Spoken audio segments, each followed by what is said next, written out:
পঞ্চগড়ে এনসিপির একের পর এক কর্মসূচিতে ঘটছে একই দৃশ্য, আর সেটি হল দলের মুখ্য সংগঠক সার্জিস আলম যখনই বক্তৃতা শুরু করেন তখনই হঠাৎ চলে যায় বিদ্যুৎ, আর বক্তব্য শেষ হতেই ফিরে আসে আলো। পরপর ৩টি কর্মসূচিতে এমন ঘটনা ঘটেছে বলে অভিযোগ করেছেন তিনি। রবিবার ১২ অক্টোবর নিজের ভেরিফাইড ফেসবুক আইডিতে এক পোস্টে সার্জিস আলম লেখেন, গত এক মাসে পঞ্চগড় জেলায় এনসিপির ৩টি অনুষ্ঠানে অংশ নিয়েছেন তিনি।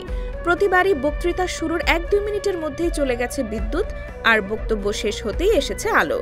প্রথম ও দ্বিতীয়বার ঘটনাটি কাকতালীয় ভেবেছিলেন, কিন্তু তৃতীয়বার একই দৃশ্যের পুনরাবৃত্তি দেখে বিষয়টি উদ্দেশ্য প্রণোদিত বলেই মনে করছেন সার্জিস। তিনি অভিযোগ করেন, জেলা পর্যায়ে কিছু কর্মকর্তা ইচ্ছাকৃতভাবে এই ধরনের আচরণ করছেন যেন রাজনৈতিকভাবে তাকে বিব্রত করা যায়। তবে এ ঘটনায় ক্ষোভ প্রকাশ করতে গিয়ে কিছু উপমা ব্যবহার করায় দুঃখ প্রকাশ করেছেন তিনি। ফেসবুক পোস্টে সার্জিস আরও জানান, চাঁদাবাজি, দখলদারিত্ব, সিন্ডিকেট, দুর্নীতি ও মাদক বিরোধী অভিযানে এনসিপির পক্ষ থেকে লং মার্চ কর্মসূচিতে অংশ নিয়েছেন তিনি। প্রায় ২,০০০ মানুষকে সঙ্গে নিয়ে মোটরসাইকেল মিছিলে ১৫০ কিলোমিটার পাড়ি দিয়ে পঞ্চগড়ের মানুষকে সচেতন করার উদ্যোগের কথাও জানান তিনি। শেষে তিনি আশা প্রকাশ করেন, মিডিয়ার দৃষ্টি যেন শুধু বিদ্যুৎ বিভ্রাটে নয়, বরং জনস্বার্থে নেওয়া এমন কর্মসূচিতেও থাকে।